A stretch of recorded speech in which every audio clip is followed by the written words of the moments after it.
Well, hello everyone, and welcome to another edition of the DC Capstone Report. We're glad for all of our listeners tuning in. We appreciate your loyalty and always checking back with us each week.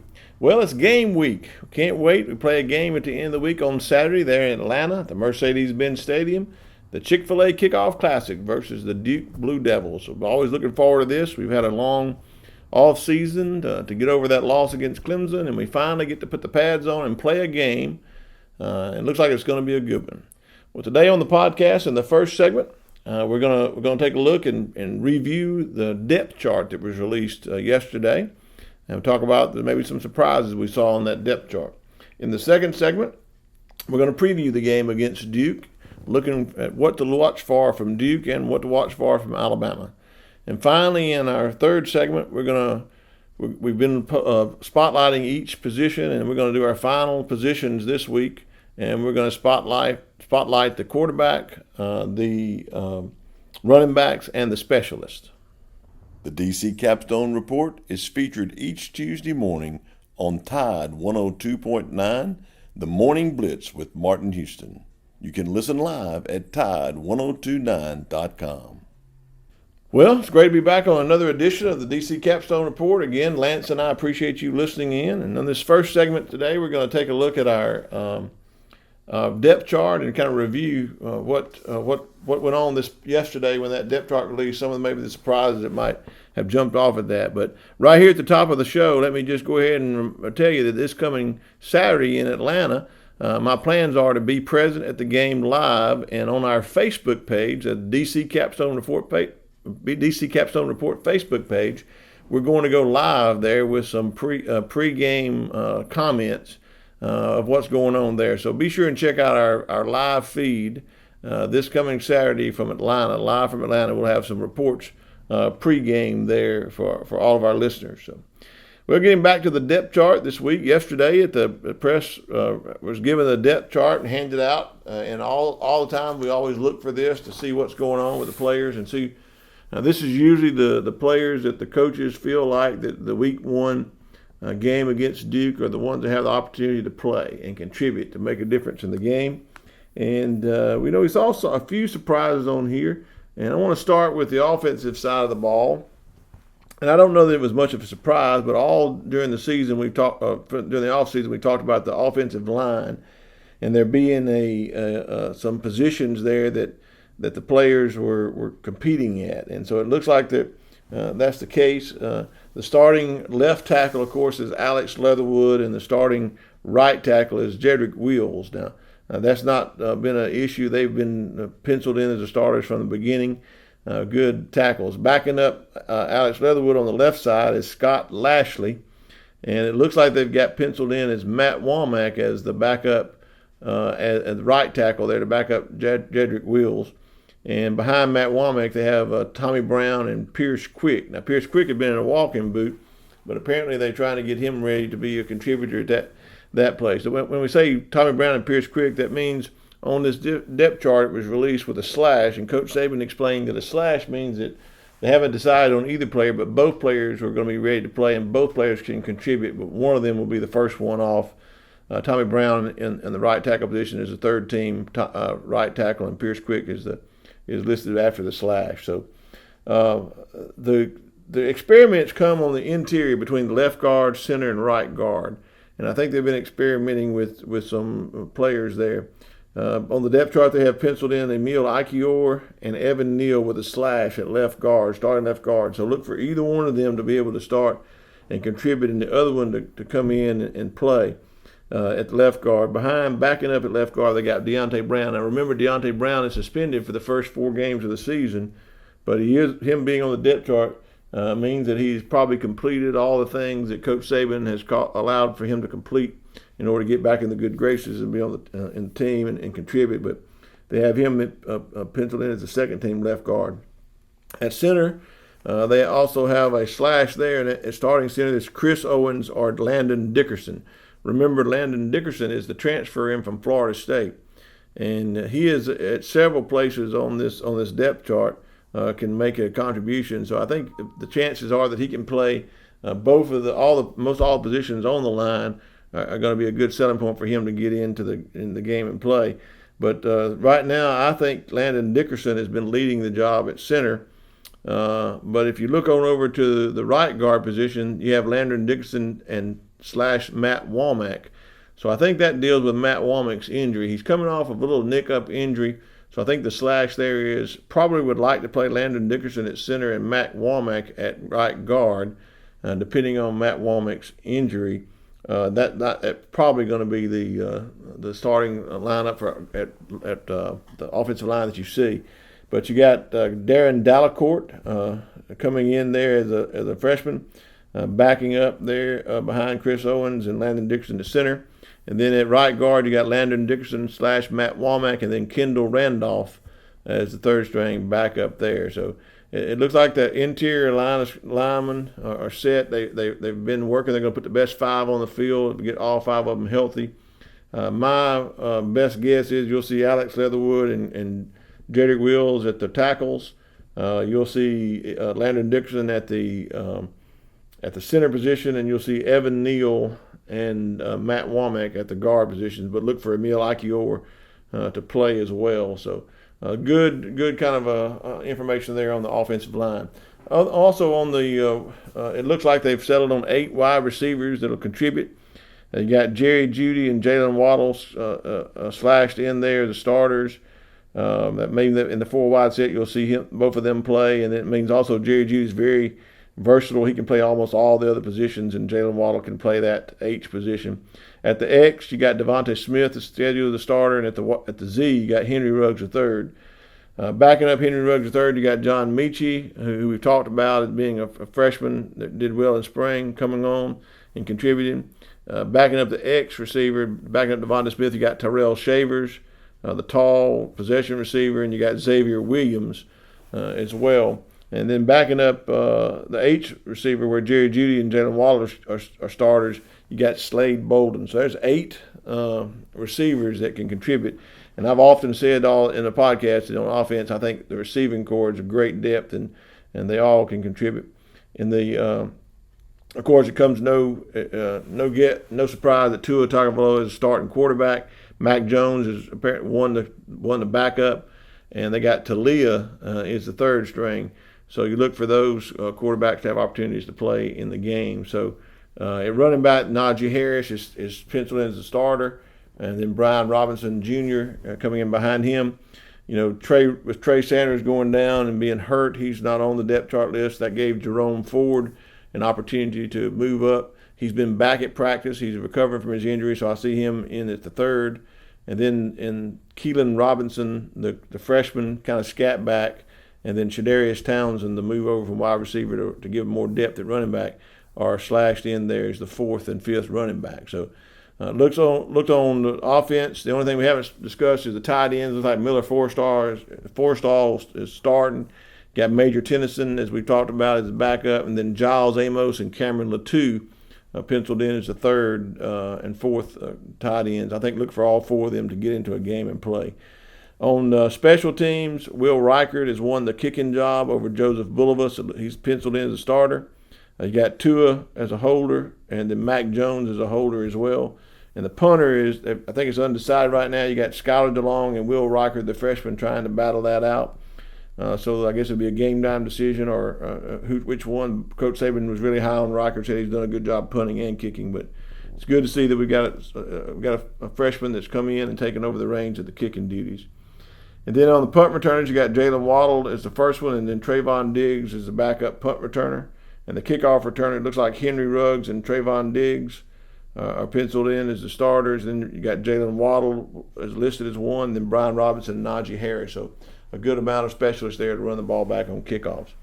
I guess the major surprise that came on the defensive side of the ball, which should be no surprise to our listeners out there. We predicted DJ Dale as a freshman was going to start, and they have him penciled in as starting at the nose guard position.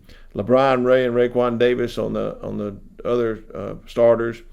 As far as the other defensive lineman positions, and then on the outside, Terrell Lewis and Anthony Jennings penciled in as your outside linebackers and rushers as the starters.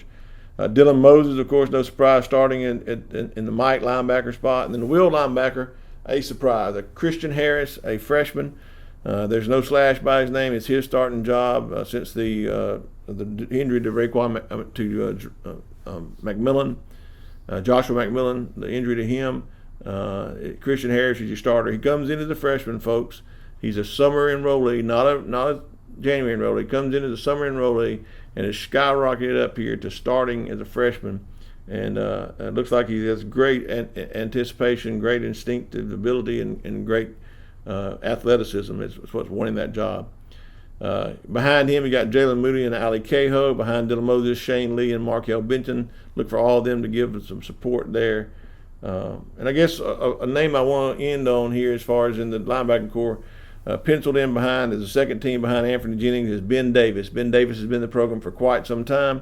It's great to see him coming in and have an opportunity to contribute this year. You got also slashed in there with him a freshman, King Makuda. I look for him to be able to contribute to as an edge rusher. Behind Terrell Lewis, you got Christopher Allen.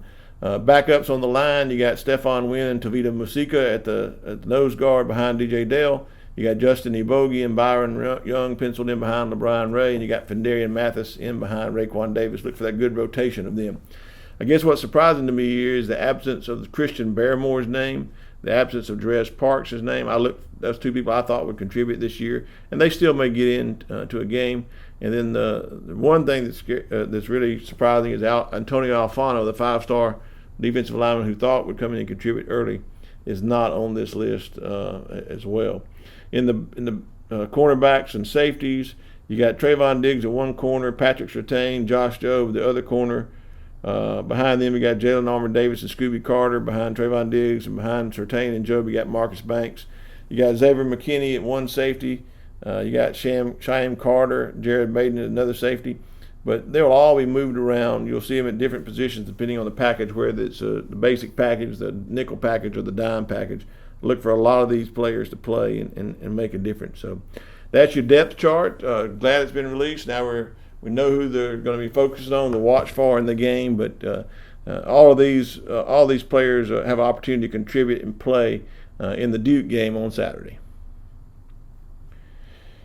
Well, in our second segment, we're talking about the Duke game. We got a game to talk about. It's always fun that we can talk about playing football. One of the players said in his interviews this week he was glad he'd been holding up in practice so he didn't hurt his teammates, but he's glad he gets to hit someone with a different colored jersey. So I look for Alabama to come out and have to establish a couple of things in this game. And I look for Alabama to come out and have to establish the Alabama factor on defense. And what I mean by that, I think they're going to have that old boa constrictor type defense where you just make the other team, you suffocate them, and you make them quit. And to do that, the one thing that I think our listeners out there look for is, do we get off the field on third downs? We need to have a lot of 3 and outs. We need to force them to punt and get off the field. No more letting them get large yardage on third down and extending plays. So I think if you see us doing that, you'll see us back to the Bama factor. And the second thing on the defense is we're going to have to impose our will and hit. We're going to have to hit them and make them want to quit, as Coach Saban has said in the past. And I think we got some hard, heavy hitters that can do that. So look for our defense to step up.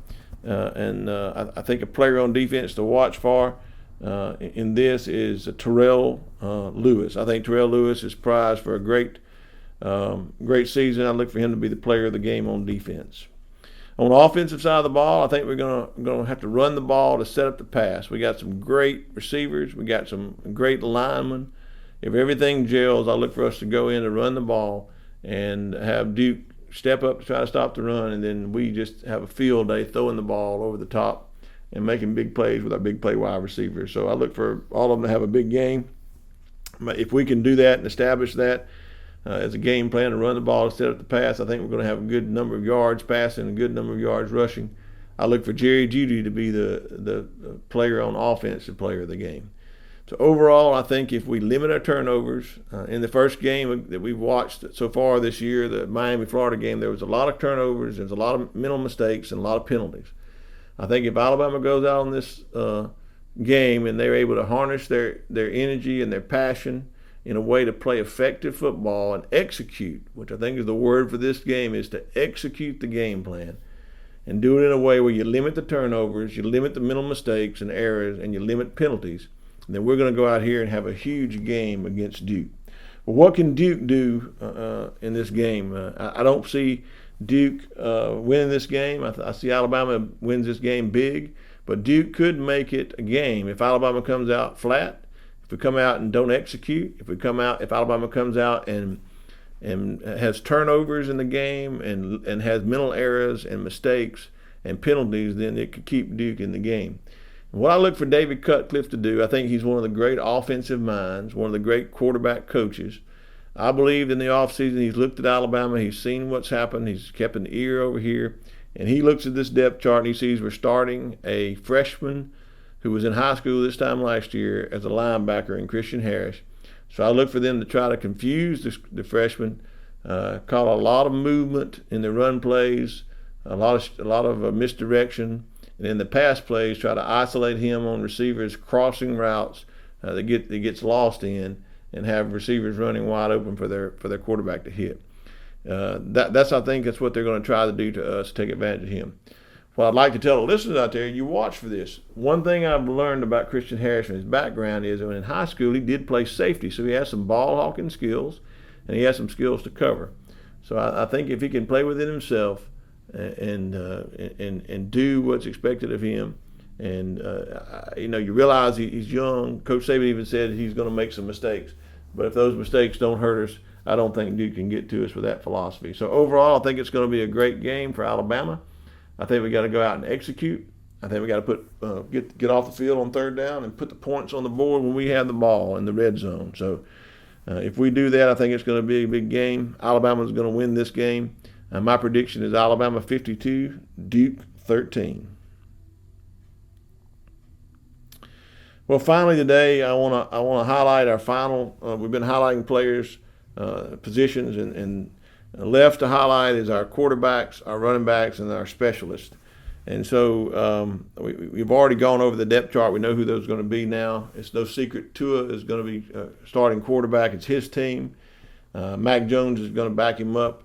And it looks like Talia might get some reps in at least 3 or 4 games this year, barring any injury. So I think Tua Tagovailoa is poised to come in and have a great year this year. He has all the talent in the world.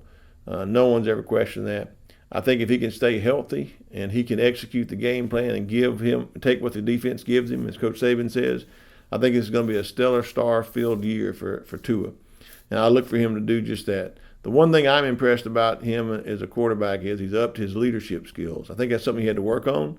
And I think that, along with his progression reads, we'll see the biggest improvement in Tua. But being able to lead this team to victories when there's going to come some time during the year that there may be some adversity, I think the team will be able to look to him. I think it's his team. There's no doubt about that. And I think he's upped his leadership skills. If he has improved in his progression reads, then he is going to be much better than last year. I look for him to flourish as a quarterback in this offense. I'm proud of Mac Jones. He's come along and from everything I've heard has upped his game to a point where he is ready to play, ready to execute the game plan. So if Tua goes down, I think we see Mac Jones come in and play well. I believe that he probably plays in this game. I think Tua makes it through the middle of the third quarter, and if we're ahead like I think we're going to be, Mac Jones is going to get a chance to come in and contribute and play well. As far as the running backs, Najee Harris is going to start. I look for Brian Robinson to play well. My third back is if Jerome Ford is healthy, I look for him to play. If he's not, then look for Keelan Robinson to come in and be that change of pace third back sometimes it gives them a breather. But I think they're going to run all of our running backs in this game. With this offensive line that's been put together, I think we're going to see a difference in the push off the offense with the blocking. I think we're going to see a good running advantage. So I look for this to be a great year for Najee Harris and Brian Robinson. I'm predicting 2,000-yard rushers if both of them remain healthy. So look to see what they can do in this game. Our specialists, the freshman Will Reichert has won the kicking job. I think that's something that Alabama fans have looked for. Do we have a kicker that we can count on? Well, that remains to be seen because we hadn't played a game in college. If what he's done in high school and what he's done in practice can translate to what he does on the field, then it's going to be a great year for Alabama kickers. So I look for him to do just that. I think he goes out in this Duke game, he contributes, makes a great in kicking and kicking duty. So I look for him to do well. Behind him, Joseph Bulovas is yet to be seen how he'll be used. Will he kick off some? Will he kick in some situations? That remains to be seen. We'll see how that's used in the game. Skylar DeLong and Will Reichert are battling it out for the punting duties right now, it looks like. So I would look for, I really think that Skylar DeLong has improved. I think, as Nick Saban said yesterday, Will Reichert in the competition there has helped improve everybody. So, I wouldn't be surprised if Skylar DeLong is our punter, but I wouldn't be surprised if Will Reichert is. I think we can win with either one of them. And just remember, we're judging them against J.K. Scott, who's been the best punter Alabama's had, in my opinion, forever. And I believe that they're going to be good. I'm not sure they're going to be J.K. Scott good, but that remains to be seen this year. Our punt returners, I think, is in great hands with Jalen Waddle. I think he's excitement. I look for him to take back some punts this year. His backup, Trayvon Diggs, can do well as well. I really want to look to see what our kick returning can do. I think if we can get some yards on our kick return this year to set up our offense, it'll be a big step. And I think Henry Ruggs III, I consider to be the fastest man on the team. Trayvon Diggs, Jalen Waddle, any of those, Brian Robinson, Najee Harris, any of those can do to bring the ball back. So I think in our quarterbacks, our running backs, and our specialists, we're in good hands this year. We look for a big year from all of them, and I'm excited to see all of them play. Well, as we close out today, let me remind you this is game week, and I will be at the game if everything works out well. And watch for us on our DC Capstone Report Facebook page for some live pregame reports. And until then, this is DC with the DC Capstone Report, and roll tide.